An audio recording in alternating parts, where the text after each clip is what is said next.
networking. We truly appreciate your presence and the time that you've taken to join for today's Lunch and Learn. And we're thrilled to have such a great turnout. We're excited to spend some time together to learn, connect, and of course, enjoy some good food. Before we get started, I want to briefly go over the agenda for today. We'll start with a quick introduction of Flat Earth networking for those who are unfamiliar with us. We'll then dive in, then I will introduce our guest speaker, who has graciously agreed to share their expertise with us today. We'll then dive into the presentation, which will include a Q&A session at the end. Your questions are vital to us, so please feel free to jot them down, and we'll be sure to answer them at the end. And of course, feel free to enjoy all the delicious food throughout the session.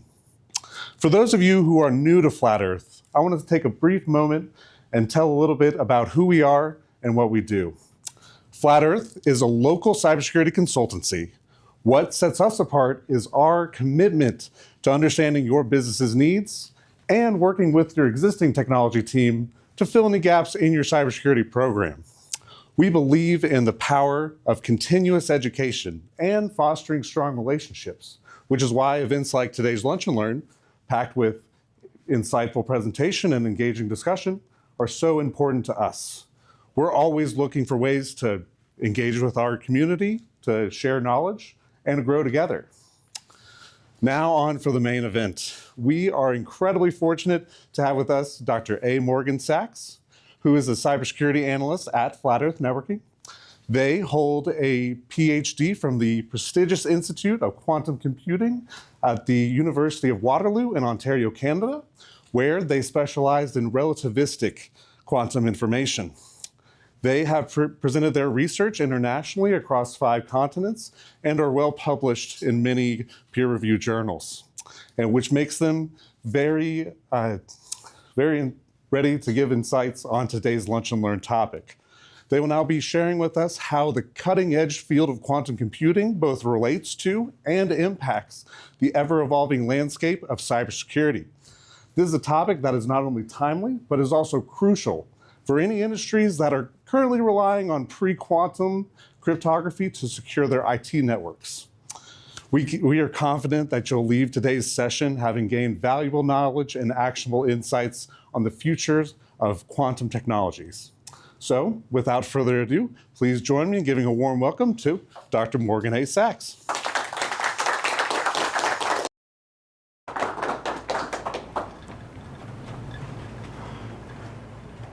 Thank you so much. Thank you for the invitation to talk here today. I enjoy it when my old world, which is physics and quantum computing, gets to collide with my new, which is cybersecurity. And I appreciate everybody coming here today and your time. Am I speaking loud enough for those in the back? Okay, cool. So I've given similar talks to this one before, and one of the things that I decided is I went too technical. And when I go too technical, you're not going to remember what I talk about because we're human and remember simple messages. So this is my simple message today. You don't need a quantum computer to be safe from a threat actor with a quantum computer.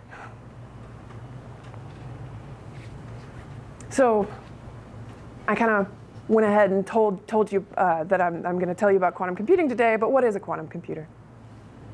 A quantum computer is distinct from a classical computer because the underlying physics that a quantum computer uses is just a little different. And the way that it's different is that all of the noise that we're constantly bombarded with by our environment, the classical computers, your smartwatch, your laptop, your phone, your Chromecast, your supercomputer that you keep at the National Lab, all of those are constantly bombarded by noise. And noise fundamentally changes the way that we do calculations. On the other hand, a quantum computer can do different types of calculations, can implement different algorithms simply because the individual pieces of the computer, we call them qubits, that do these computations are isolated from noise. And they maintain something called coherence. But we don't need to go into what that means. All you need to know is if you keep information isolated from the environment, you can manipulate it differently. And that gives us different math we can do, different algorithms we can run. Another important thing about a quantum computer is that some, but not all tasks that you give a quantum computer can be done faster or more efficiently than they could be done on a classical computer. Now, I want to emphasize that it's only some tasks, because that's going to be the crux of the solution to what I'm telling you today, is that quantum computers are not better at everything. They're only better at some things. So there's a lot of hype about quantum computers. You hear about them in the news relatively frequently. And I'd like to say that that's only because of the promise that they hold for applications in logistics and applications in medicine and pharmaceuticals, and that it's all about the positive things that quantum computers could bring to us. If that were the case, I wouldn't be talking about quantum computing today, because it wouldn't have cybersecurity implications. The thing that drives a lot of the discussion about quantum computing is the fact that there is this potential quantum threat because of the tasks that quantum computers are better at doing. Some of those tasks include breaking the kinds of encryption that are commonly used on the internet today. But, like I told you before, quantum computers aren't better at everything. So, with a little bit of preparation, you're going to be safe. So let's talk a little bit more about what that quantum threat is. It's twofold. On the one hand, quantum computers may be able to break modern-day encryption. On the other hand, we don't need to wait until there's a quantum computer to protect ourselves, because some threat actors deploy techniques called harvest now and decrypt later, which means they're on the internet, all this data that they can't read, they can't do anything about is flowing, and they grab it, and they put it on a server somewhere, they put it in a hard drive, they stick it in a closet, they put it on a server farm, and they just leave it there. And then, later on, with advances in mathematics, computer science, or physics and engineering, it's possible that they could then break the encryption that was securing your data. Now, if it's 50 years later, maybe that data is not meaningful anymore. But with drastic changes in the cybersecurity landscape, like might be brought by a quantum computer, maybe instead of being 50 years in the future that this change happens, where suddenly they can decrypt your data, maybe it's only 5 years later. And maybe that data still needs to be kept safe, but it's not in your hands anymore. It's in your threat actor's hands on a server somewhere. So we need to start thinking about how to protect ourselves from this future threat before the threat is a reality. Now, I emphasize that there is a classical solution to this quantum problem. I told you that there are some tasks that classical computers and quantum computers are equally bad at, and that's important. Because right now, the encryption that we use relies on mathematical problems that are difficult for classical computers. But if there were a strong enough quantum computer, they could crack that encryption. But there are plenty of problems, mathematical problems, that are difficult for both quantum and classical computers. And in fact, the National Institute for Standards and Technology has taken these types of problems, and they've distilled them into standards that are officially published and publicly available. They're called Federal Information Processing Standards, and the most recent 3 of them, I believe it's 201, 202, and 203, describe algorithms that are thought to be safe against both classical and quantum attacks. And what's important about these, and what I want you to remember, is that you don't need a quantum computer to implement them. Your standard laptop can implement them as long as they have that type of software loaded on board. So if these standards exist, what can you do to use these standards, to implement these standards? How would you go about doing that? And the answer is, you need to know first, where is your data and how sensitive is your data? So do a data inventory. And this is regardless of whether you are preparing for a quantum threat or a classical one. You should know where your most sensitive data is, and you should know how you're protecting it. How are you protecting it when it's sitting there at rest? And how are you protecting it if you need to share it with someone else? Once you know where your most sensitive data is, you need to decide, how long do I need to keep this data safe? And if the answer is a relatively long time, depending, very, very particular to you or the company you work for, you might want to start looking into moving towards algorithms that are going to keep you safe from a quantum threat. In particular, and this is very exciting, OpenSSL 3.5 will be implementing these 3 new standards. And that's going to come out on April 8th, which is extremely exciting. So a very concrete actionable that you can take is inventory your data, see what standards you're using to keep your data safe, and see if you can move towards cryptography standards such as SSL 3.5 that are going to allow you to toggle switches to keep you secure in the quantum age. The next question is, what are the timelines involved? Well, we already talked about the first timeline. How long does your most sensitive data need to be kept secret? Is this 6 weeks because you're talking to your best friend about your other best friend's surprise birthday party and you don't want them to find out about it? Or is it 30 years because you're talking about government top secret this and that? So that's your first number you need to know. How long does my data need to stay safe? The second number is, if I decide today to transition to new cryptography standards that are going to keep my data safe, how long is that going to take? Am I flipping a single switch and it takes a day? Is it something I have to hound my vendors about and say, hey, vendor, implement this standard, I want to be safe, and it's going to take 6 months or a year? Is it something where the entire internet has to change their minds about how they're talking to one another? And it'll take about as long as switching to IPv6. If you add those 2 numbers together, that tells you the time to which you need your data to be not only secure, but also to transition.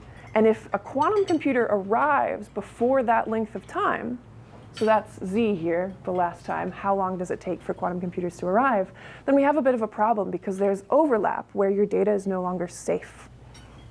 And of course, we don't know how long it's going to take for a quantum computer to potentially one day be in the hands of a threat actor. We've been saying it's 10 years away for like 50 years, so it's one of those things like room temperature superconductors. But there have been real and exciting advances recently with China's Zhongzhouji and with the United States, Google's Willow and Sycamore chips. And of course, once you've done all of that, April's rolled around, you're starting to implement SSL 3.5. You're talking to all of your business partners, encouraging them to do that, making sure that your entire cybersecurity ecosystem, not just your internal network, but the people that you're interfacing with as well, making sure that they're quantum safe. What do you do after that? And the answer is keep up with the news. You're here, so I imagine that either you really like food, just like me, or you're genuinely interested in keeping your and your company's data safe, maybe a mixture of the two. And in that case, keep up with the news. Here's a particular place you can go, and I can share this later if you would like. And that's the post-quantum cryptography program that NIST has been working on for the last 10 years. Keeps you up to date on their most recent advances. One that's really exciting is they're starting work on a backup program. So right now, ML-Kim is their main candidate for post-quantum crypto for private keys, key encapsulation. But they also have a backup algorithm called HQC that is very likely to, will definitely increase the security of the entire cybersecurity ecosystem. So I've got one more thing to tell you before we go, which is exactly what I already told you. You don't need a quantum computer. All you need is your own classical computer and a little bit of preparation, and quantum computers can bring positivity into your life instead of being perceived as a threat. Thank you.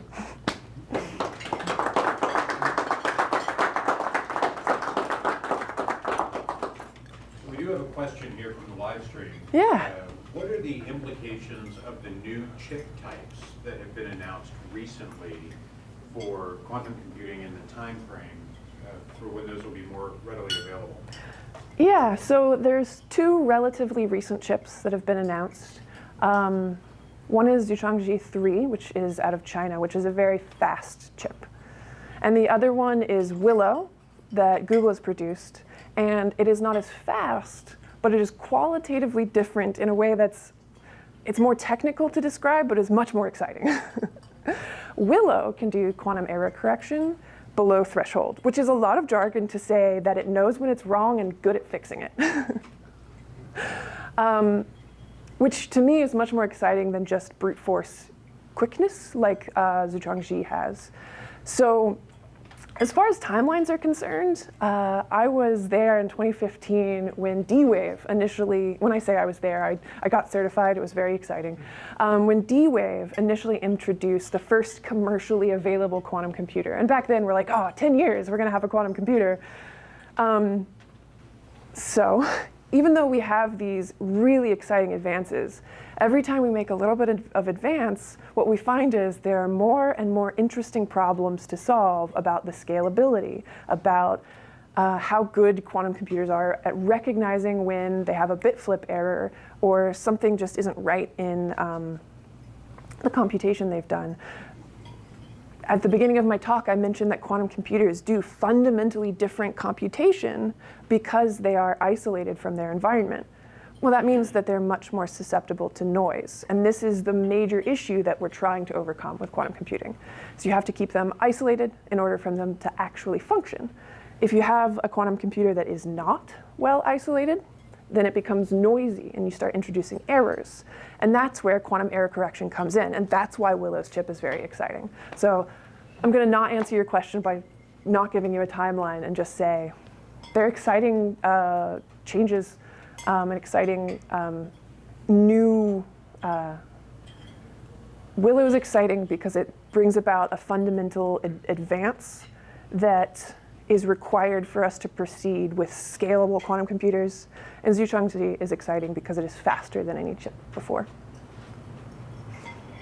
Any other questions? I love fielding questions, so. That's where the technical jargon starts coming out, though, I'll warn you. Yeah? In healthcare, we talk about something called a security risk analysis. Are there standards that are set up for that by NIST, or the National Institute of Standards and Technology, or I think it comes out of the HITECH Act. That's a really good question. Security risk analysis, which I work in a healthcare clinic, and so we're working on such a document at the moment, but yeah. I'm just saying, I don't know if that may be at a different level from what you deal with on a day-to-day basis, but. I will say on a high level, when I do security risk assessment, I want to know how likely is the threat and how severe is the threat. And we know how severe the threat is, because right now the encryption that we use does not protect us against quantum computers. RSA, Diffie-Hellman, elliptic curve Diffie-Hellman, none of those are quantum safe, which is scary, which is why we need to prepare. So high severity.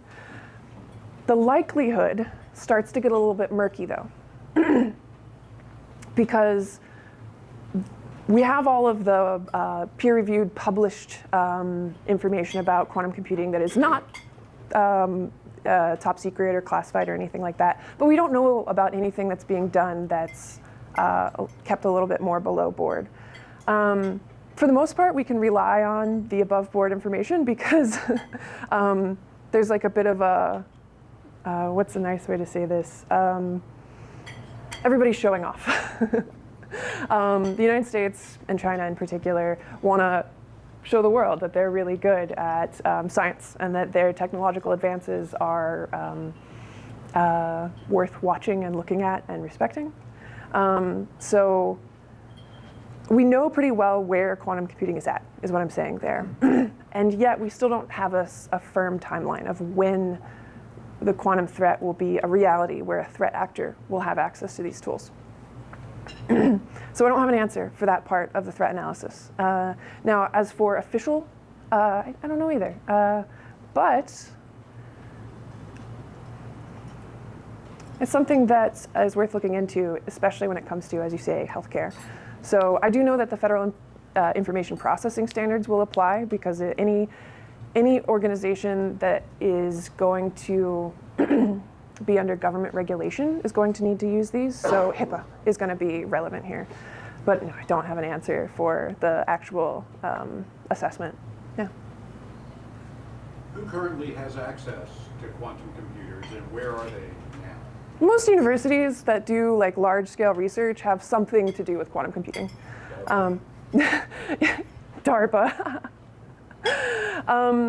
Yeah, so the DoD, the DOE, most large-scale universities, and then large tech companies have access to either a quantum computer that they've purchased from when I say a quantum computer, I mean a small-scale device that they're doing research on. It's not necessarily fast enough to crack codes, but there are already people writing software repositories for quantum programming languages, so that when a quantum computer is widely available, people are just going to like hit the ground running. Yeah, so they're a lot more pervasive than you'd think, but no one of them is particularly fast. I think something. I'm sorry. I think something you said that was interesting. I think part of our problem right now is that we want to encrypt every single bit of data that we own.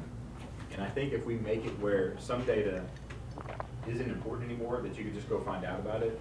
And this comes back to personal freedom and who wants to be your data in there. But if you thought about it, honestly, even in healthcare in a hospital, if I didn't care that somebody knew that I went to the hospital, and you narrowed down what you consider to be really important, it wouldn't be a large scale thing. It'd be a lot smaller data. Right now, the data it's super petabytes or whatever it is, just growing every day, and all of that's being encrypted. But if you really just focused on what really you consider top secret stuff, even within our own company, the things that we consider important aren't really that important if somebody got a hold of it. I mean, it'd be not even damaging.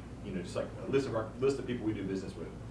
Okay, so if that data was already out there and you didn't have people trying to actively hunt that part of it, and you use quantum computing to focus on protecting that small bit of data, I think that we would get there quicker. But I think we're very hungry, and we want to, my kids' birthday pictures, I don't want anybody in the world to see them, although I put it on Facebook or whatever, and all of that. But all that data is already out there.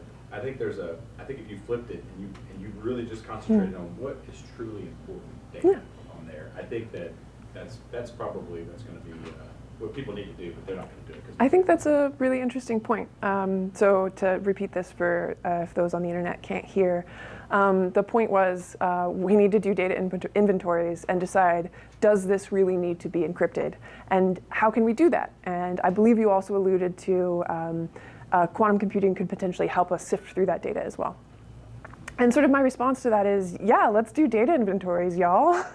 Let's know what our data is, where it's at, how we're protecting it, and if it's important. That's really important to your cybersecurity, because your compliance data, we know it's under compliance, so we have to treat it differently. But some of your other data might also be very important. It might not have, federal or government-related implications, but it's up to you to decide which data is important to you and how long you need to keep it secure and what ways are appropriate for you to keep it secure. And as you said, maybe you do and maybe you don't care if pictures of your kid end up on being accessed by a threat actor because it's just like a little kid in like a cute little Halloween costume or something. So yeah, absolutely. Do data inventories. Know where your data is. Yeah, go ahead. As somebody who is a threat actor for their company, most companies don't control parts and pieces of the environment.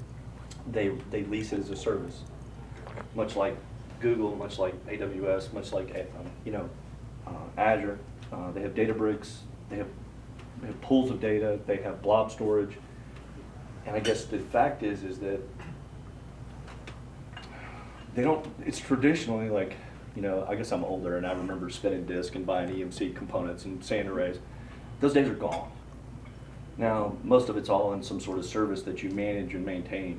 I guess, too, the adoption of this type of technology and encryption capability is is probably key to that, and then understanding it to ask for it, and then figuring out the abilities around it, and the threat landscape of it, because most of the time, like you said so very elegantly, when I go to take data, I take it all, because I'm going to collect it, sift through it, and do whatever I can, because most of the data is not encrypted at rest.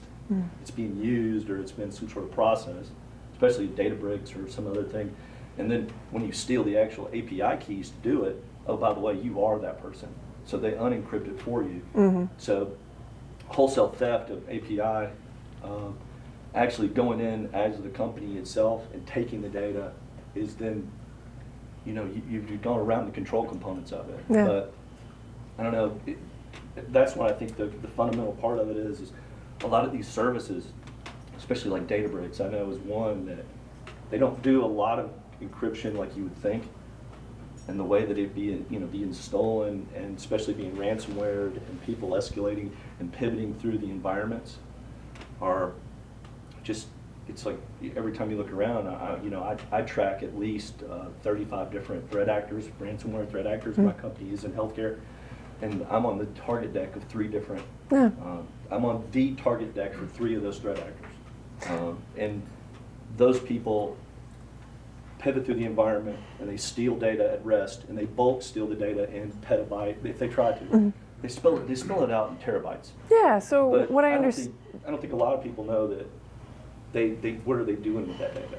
Yeah, so there's a bunch of really good points in there I'd like to reiterate in case people can't hear them, which is this bulk stealing of data without knowing what you have and trying to decrypt it and sifting through it is a thing that happens in the real world. Absolutely. And then we lose control of our data when we trust when we trust a vendor or the cloud to steward it for us. So when we move things to the cloud, we lose a bit of control. And sometimes that's beneficial, but do the risk analysis and know, is it worthwhile? Can I get the data back if I need it to a data center? Or is that going to be a one-way solution, and I have to leave it in the cloud once it's there? Do I have the ability to implement crypto standards that I want, or any other standards I want, if it's in the cloud, or am I at the whims of the particular vendor I'm using? So one good example here is that AWS was one of the first companies to implement the Federal Information Processing Standard in their crypto libraries. And so if you were using AWS, you might have been able to move into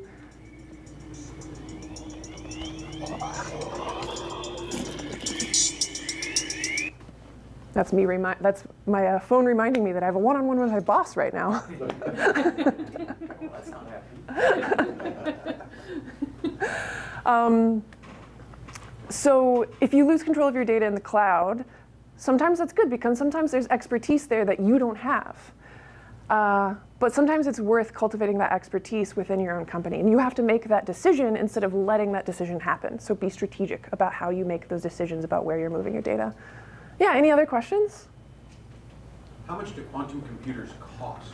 In 2015, you could buy one for $12 million.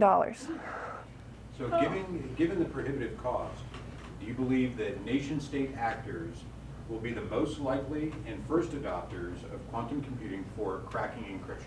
Yeah, state-sponsored APTs, I think, are the first attack, the first threat actors that are going to be of note when it comes to quantum computing.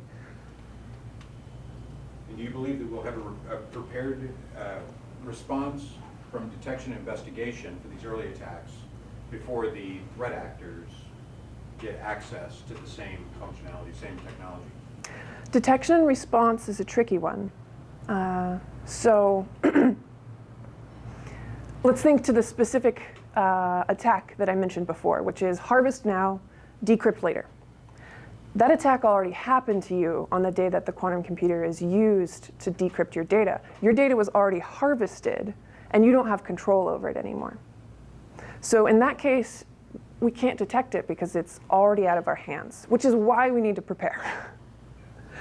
There are other attacks, other attack vectors that use quantum computing that are going to become much more relevant when everybody has quantum computers, because there's types of cryptography that you can implement with a quantum computing, with a quantum, pardon me, with a quantum computer that cannot be done classically. So right now, we rely on public-private key infrastructure, where you have a private key, you share your public key to everybody, people encode things with your public key, and then you decrypt it using your private key. And as long as your private key is safe and there's no way of cracking the encryption, like new methods of new types of computing or new algorithms, then your data is safe. And that's the basis for a lot of how we keep data safe. But right now, all of our asymmetric keys are typically types of encryption that can be cracked by quantum computers, and they rely on the fact that computers are bad at things. And it's not provable that computers are bad at these things. It is just there is no known algorithm to crack this cryptography, which is kind of scary when you think about it, because tomorrow some really smart person could come up with a new algorithm and crack that crypto. So are there other ways that are actually theoretically secure, provably secure? And the only provable secure way of doing these types of things, of keeping your data secure, actually use quantum computers. So if you want to know you're secure beyond a mathematical doubt, you need a quantum computer. If you want to know you're secure based on all reasonable doubt, you can do it with a classical computer. The problem is that a lot of the data is already out there, Yeah. and they've got it. So That's it. You can't detect it. It's already gone. Yeah, your data is already gone. So, and that goes back to what I was saying. It's more going forward after April. Right now, everything from here back, you can assume, because everybody's social security number's already been hacked in the entire country. We already know that it's already been hacked multiple times. And nothing you can do about it unless you know Yeah. it. So everything from once they initiate the new crypto, whatever, it will be secure. Yeah, I think that's a good way of looking at it. Everything in the past really doesn't matter. I mean, your data is already there's probably 100% chance of your data, or not, I'll do it mathematically, 99%. Well, what we need to focus on is moving towards a protected crypto stance and being crypto agile, so that if we do need to change crypto algorithms, we can. But what we need to do is just prepare. The past is the past. Let's prepare. Let's make sure that we're secure. Because if we start preparing tomorrow, and then 2 months from now we're post-quantum secure, and then we don't have a quantum computer built for another 50 years, then we're fine. We don't have to worry about anything. So with personal photos that are used to make false identities, this actually is a need for the kids' information, photos, personal information to be kept private. Will quantum computers make things like identity theft easier to do, or is that just not something that they are particularly good at? My understanding is you don't have to be particularly good at identity theft to do it. You just need Quantum computers will make it easier to harvest and decrypt that data? It depends on when a quantum computer, so the question is, will quantum computers make it easier to steal someone's identity, to harvest data, to make yourself sound like someone, make yourself look like someone, decrypt someone's data and get their social security number? And the answer is, the things that we need to do to protect ourselves from identity theft involve making sure that we prepare ourselves for the possibility of a quantum threat, moving towards standards that are going to keep us safe. I don't necessarily think that quantum computers are going to be any better or any worse, because the things that quantum computers are good at are relevant. They're good at finding things, and they're good at finding needles in a haystack. And I don't know immediately if that has any application towards identity protection other than those I've already outlined. Yeah. There was a follow-up question to that. With all of the new crypto standards coming out, just those are going to be freely available even on home use and other small business computers and that. Yeah, so the Federal Information Processing Standards are already published, already available. Then the question becomes, well, what about implementations of those standards? Do we have access to those implementations? So there are 2 open source libraries that have or will shortly have publicly available implementations. One is OpenSSL, which is the de facto implementation of TLS, which is what we use to keep web browsing traffic secure. So that will have implications for just general data hygiene, not data hygiene, pardon me, just general security of your web browsing traffic. And the other one is there's an AWS library as well that has implemented the MLChem and the other standards. And those are also open source and therefore publicly available. Yeah. Yeah. Can you talk anything about quantum encrypted networks? Ooh.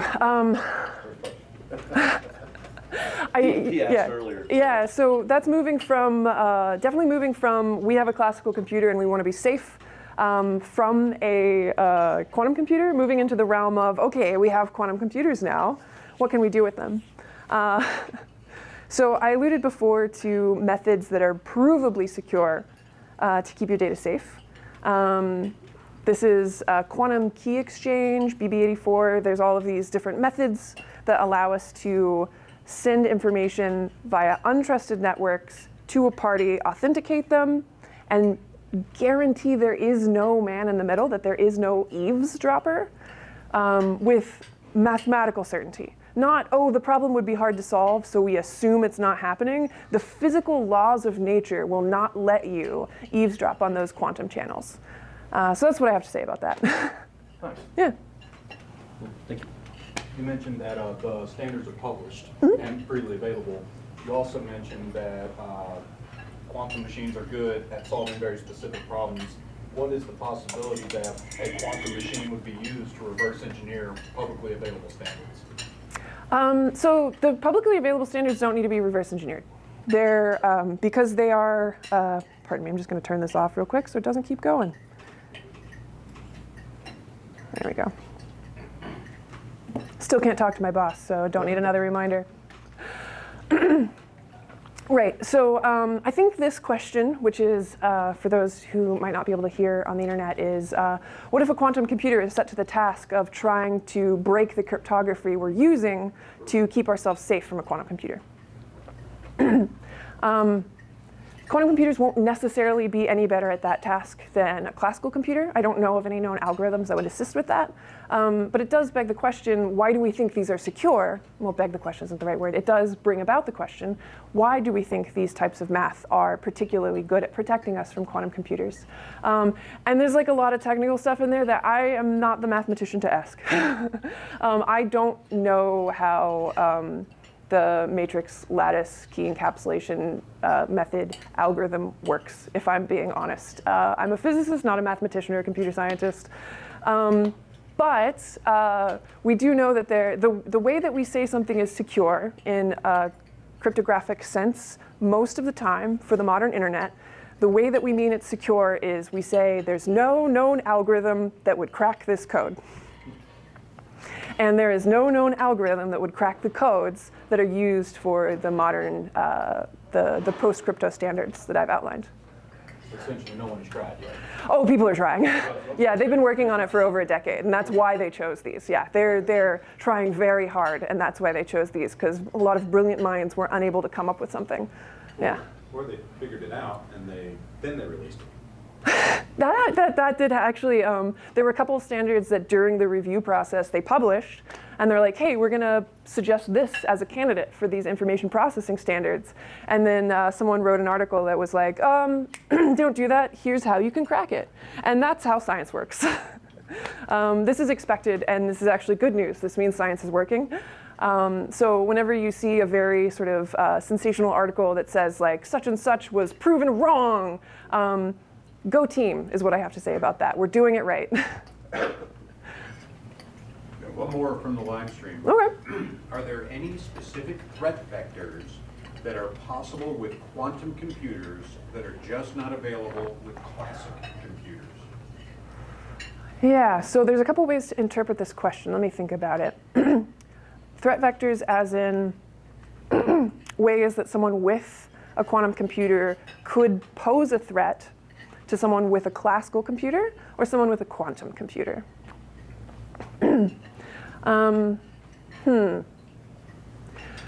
So generally speaking, one of the largest a lot of people who are doing research on quantum computing, the money goes to a few different places. Post-quantum crypto is one, and then quantum cryptography is the other. So the two sort of like, there are other ways that research dollars are spent, but two really big ones are, we have data, we want to keep it safe. And the two scenarios that we're spending the most money on are, we're trying to keep our data safe and we have only a classical computer, and we're trying to keep our data safe, but now we have access to a quantum computer. Generally speaking, when it comes to quantum computers, if you're using a quantum computer, there's this really fun thing that they can't do, which is they can't copy the individual pieces of information that make them up. So you have a classical computer, you have a copy of Back to the Future, and you want your pal to have it. Don't recommend doing this, but you can just take a copy of it, put it on a USB stick, and hand it to them, and now they have a copy of Back to the Future, and so do you. Maybe it's a cat GIF instead. So if you were to do this with a quantum computer, you can't take just an arbitrary quantum state and make a perfect copy of it. It's just not physically possible. It is not the way that the universe works at that scale. So what that means is, this is actually where the provability of quantum security comes from. Is at that scale, I can't copy information, which means if I have an eavesdropper who reads my message, in order for them to get the message, they had to either copy it, which they can't do, or measure it and look at the results. And the other thing that quantum computers do that's very strange compared to classical computers is when you read out data from a quantum computer, it fundamentally changes the data. These two things combined means you will always know if someone is eavesdropping on any of your traffic. So this actually means that they're typically safer. So I don't know if that answered that particular question, but it's a cool thing. There was a clarification. So assuming that the threat actor has a quantum computer and the rest of us don't, we just have classic computers. Yeah.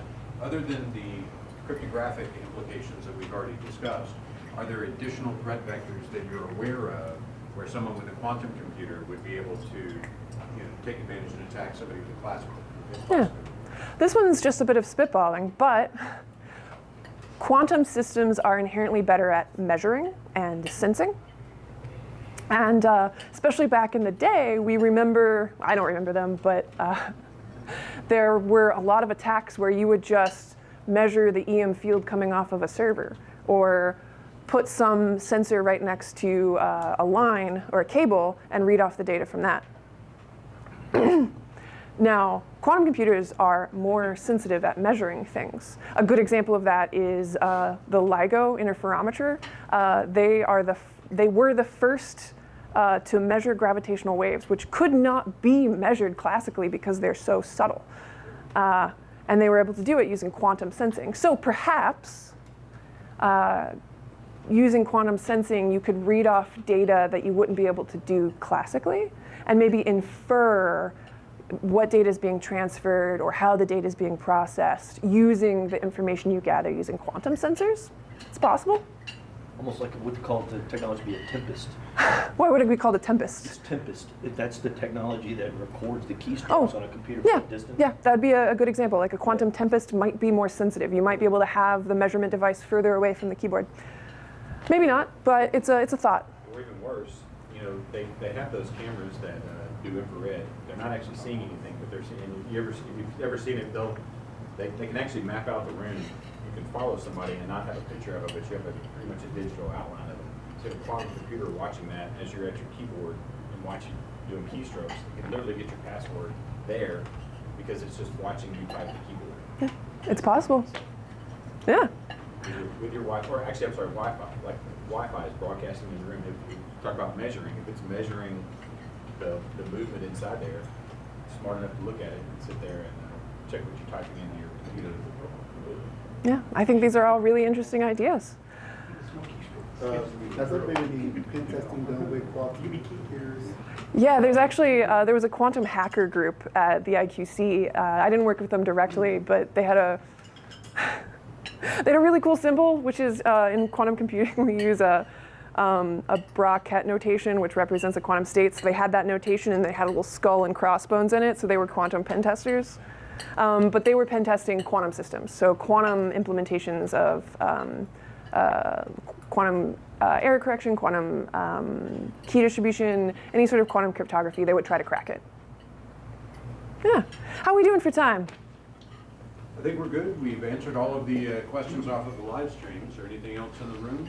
I have a question. Yeah. From a networking side of protection of the computer itself, are these systems air-gapped, or what type of access do they have to the general population if there's a threat vector that is looking at the computer? How are they protected if they are accessible? Yeah, so are you referring to how is a quantum computer protected if it's not air-gapped from other systems? Correct. So, yeah, I think I like to, so how is the way that we currently do the quantum computing that we do is we have a classical computer that controls the quantum system and then reads out the results. So any quantum computer is actually going to be essentially encapsulated in some sort of classical processing. So you would air-gap it or protect it the same way you would do any other computer. Okay. Yeah. I didn't know if there was any heuristics or anything that you could look at that could be specific traffic looking at it, that type of. Yeah, there are always going to be, with newer technologies, like you were saying with the Tempest, you have to think really, really hard about what are signals that I'm sending that I'm not intending to send that might give hints. So looking at your physical system and deciding, okay, am I broadcasting what basis I'm choosing to encode my information, which is very important in a quantum key distribution. Am I broadcasting that on accident because something about my computation causes a click or something? We always have to worry about those. But you have to worry about, and because quantum computers are going to be newer systems, they're more novel, they haven't been studied as long, we're going to see more of those, I think. Just any newer technology is necessarily going to have less time with eyes on it. So there's some of that. Yeah, thank you. Stupid question. Yeah. Quantum computing and AI. What do you see the future of that? Yeah, so this one comes up a lot because they're both very good buzzwords. It's not a stupid question.